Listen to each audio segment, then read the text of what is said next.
علیکم ورحمۃ اللہ وبرکاتہ۔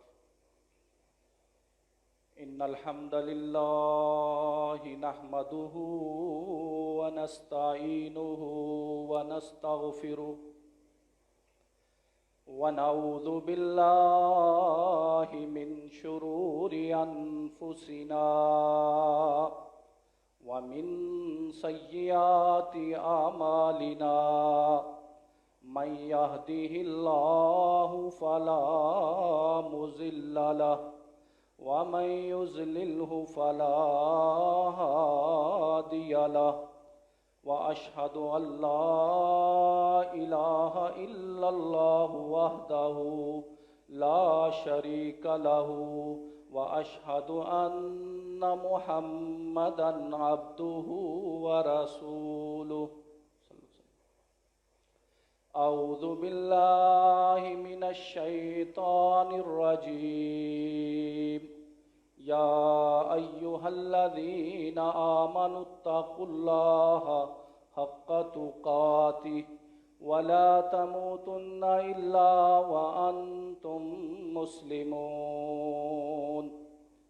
يا أيها الناس اتقوا ربكم الذي خلقكم من نفس واحدة وخلق منها زوجها وبث منهما رجالا كثيرا ونساء واتقوا الله الذي تساءلون به والأرحام إن الله كان عليكم رقيبا۔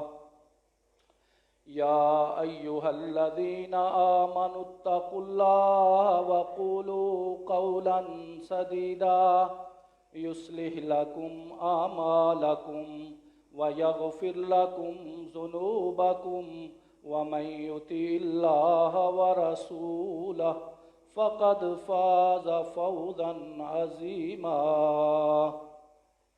أما بعد فإن خير الحديث كتاب الله وخير الهدي هدي محمد صلى الله عليه وسلم وشر الأمور محدثاتها وكل محدثة بدعة وكل بدعة ضلالة وكل ضلالة في النار۔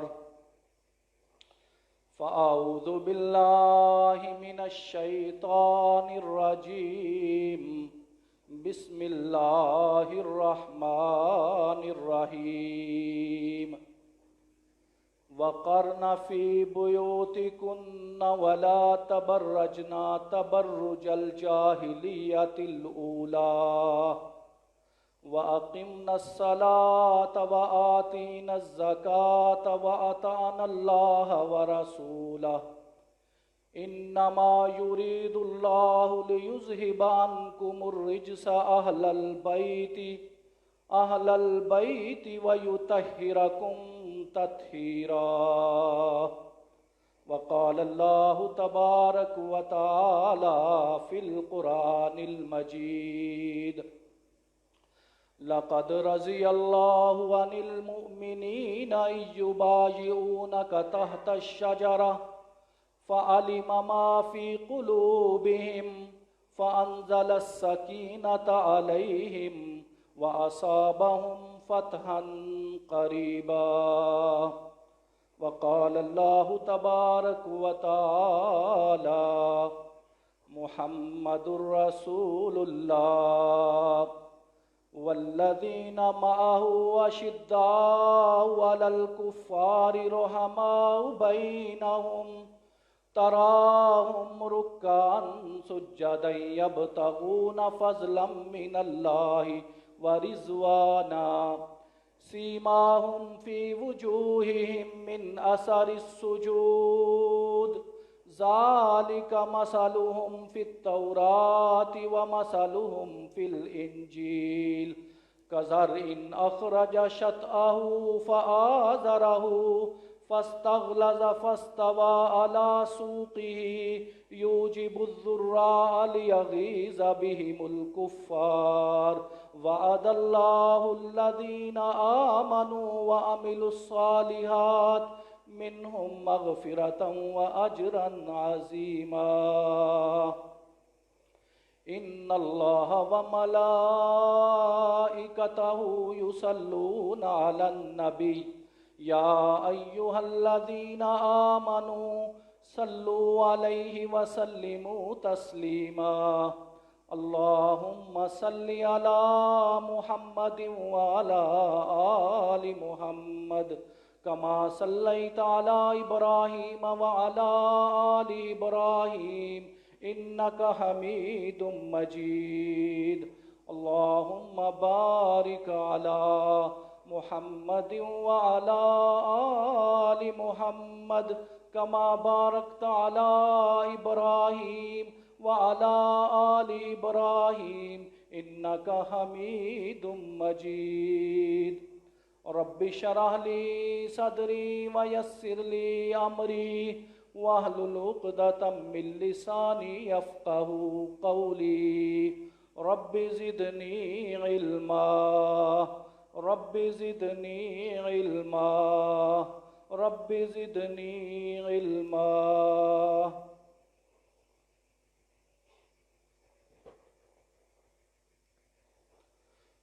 آج 15 محرم ہے۔ محرم کا مہینہ چل رہا ہے۔ محرم کے مہینے کو اللہ تعالیٰ نے اسلام سے پہلے ہی عزت بخشی تھی۔ یہ 4 مہینے ہیں جن کو حرمت والے مہینے قرار دیا گیا ہے۔ 3 مہینے اکٹھے ہیں، ذوالقعدہ، ذوالحجہ اور محرم، اور 1 مہینہ علیحدہ ہے، اس کا نام ہے رجب۔ نبی صلی اللہ علیہ وسلم کی نبوت سے پہلے ہی یہ مہینے مقدس اور محترم تھے، ان کا احترام کیا جاتا تھا، ان میں جنگیں نہیں لڑی جاتی تھیں۔ وجہ کیا تھی؟ وجہ یہ تھی کہ اللہ تعالیٰ کا گھر خانہ کعبہ مکہ المکرمہ میں موجود تھا، اور جن لوگوں نے حج کرنی ہوتی تھی وہ پھر چونکہ اس وقت سفر بہت دور دراز کے ہوتے تھے، سواریوں پر یا پیدل آنا ہوتا تھا، اس لیے یہ جو 3 مہینے یہ اکٹھے رکھے تاکہ اس میں لوگ آ کر حج بھی کر سکیں اور واپس بھی جا سکیں۔ اس لیے ان 3 مہینوں میں لڑائی کو منع کر دیا گیا تاکہ لوگ بڑے شوق کے ساتھ حج کا سفر کر سکیں اور اللہ کے گھر میں آ کر حج کر سکیں۔ اور 1 مہینہ علیحدہ کر دیا، اس کو کہتے ہیں رجب، تاکہ اس میں لوگ آ کر عمرہ ادا کر سکیں۔ تو بیسیکلی یہ جو اللہ تعالیٰ نے 4 مہینے حرمت والے رکھے، ان کا مقصد یہ تھا کہ لوگ اس میں آ کر حج اور عمرہ ادا کر سکے۔ یہ جو 10ویں کا دن ہے، اس کو اسلام سے پہلے بھی اللہ تعالیٰ نے عزت بخشی تھی۔ نبی صلی اللہ علیہ وسلم جب مدینہ تشریف لاتے ہیں تو آپ نے دیکھا کہ یہودی روزہ رکھتے ہیں۔ آپ نے پوچھا یہ روزہ کیوں رکھا جاتا ہے؟ آپ کو بتایا گیا کہ یہ روزہ اس لیے رکھا جاتا ہے کہ اللہ تعالیٰ نے حضرت موسیٰ علیہ السلام کو اور ان کی قوم بنی اسرائیل کو فرعونیوں سے اور قبطیوں سے نجات دی تھی، اس لیے شکرانے کے طور پر وہ روزہ رکھتے ہیں 10 محرم کا۔ نبی صلی اللہ علیہ وسلم نے کہا اگر یہ روزہ رکھتے ہیں یہودی تو موسیٰ علیہ السلام کے تو ہم زیادہ قریب ہیں اور وہ ہمارے زیادہ قریب ہیں، تو اس لیے ہم بھی 10ویں کا روزہ رکھیں گے۔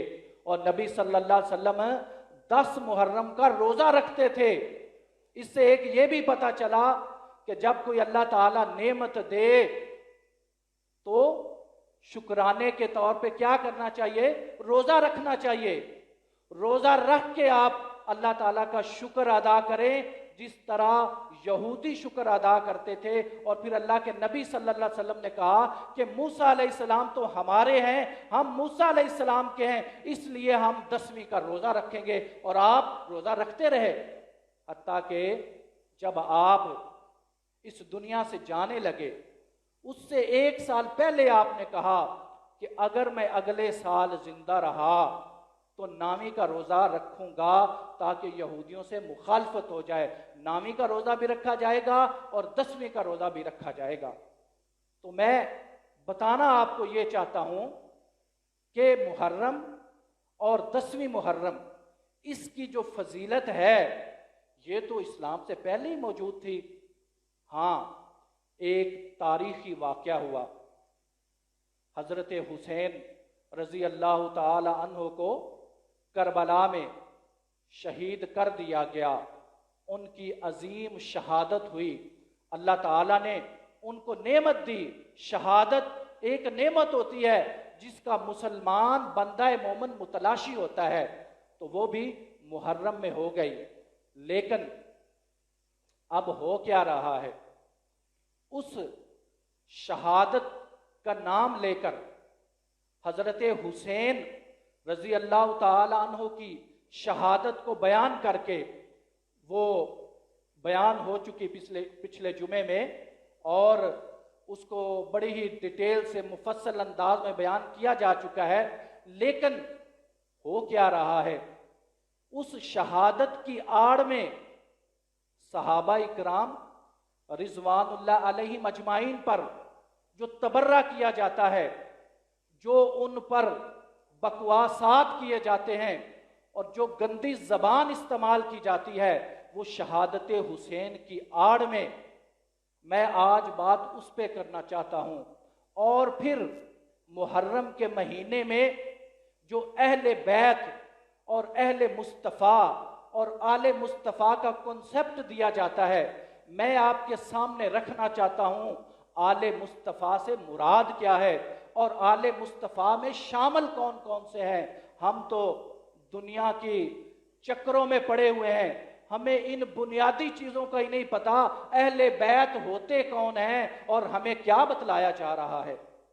نبی صلی اللہ علیہ وسلم کے صحابہ کہ جن کے بارے میں رب قرآن میں بار بار تذکرے کرے، ان کے بارے میں اب کوئی گندی زبان استعمال کرے تو وہ اپنا خود ہی سوچ لے، احتساب کر لے، ہم اس کو کچھ نہیں کہتے، ہم تو صرف آپ کو قرآن سناتے ہیں کہ اللہ تعالیٰ نے قرآن مجید میں ان صحابہ کے بارے میں کیا کہا۔ جب جنتی جنت میں چلے جائیں گے، ان کو سب کچھ مل جائے گا، تو فرشتے کہیں گے آپ کو سب کچھ مل گیا، آپ خوش ہیں؟ وہ کہیں گے ہمیں اور کیا چاہیے، جو سوچتے بھی نہیں تھے دنیا میں وہ بھی مل گیا، جس کو کبھی دیکھا نہیں آنکھوں نے وہ بھی مل گیا، جس کو کبھی کانوں نے سنا نہیں وہ بھی مل گیا، ہمیں اور کیا چاہیے؟ فرشتے کہیں گے نہیں، آپ کو ایک اور چیز بھی دینی ہے۔ وہ بڑے حیران ہوں گے، اب ہمیں اور کیا چیز ملنی ہے؟ سب کچھ تو مل گیا ہے۔ اور میں نے آپ کو بتایا تھا جس جنتی کو سب سے آخر میں جنت ملنی ہے، اس کو بھلا کتنی جنت ملنی ہے؟ اس کائنات میں جو سب سے بڑا بادشاہ گزرا ہے، جو بھی گزرا ہوگا یا آئے گا، اس کے پاس جتنی زمین ہوگی، جتنی اس کی بادشاہت اور سلطنت ہوگی، اس سے 10 گنا بڑی جگہ اس جنتی کو ملے گی، جو سب سے آخری جنتی ہوگا۔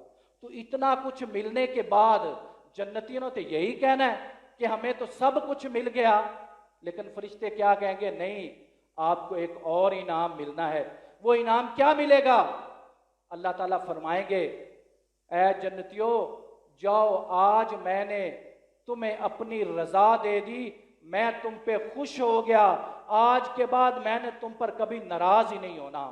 یہ اللہ تعالیٰ نے جنت میں جنتیوں کو کہنا ہے، لیکن میرے نبی کے صحابہ کو اللہ نے دنیا میں کہہ دیا کہ میں تم سے راضی ہو گیا، تمہیں رضات عطا کر دی۔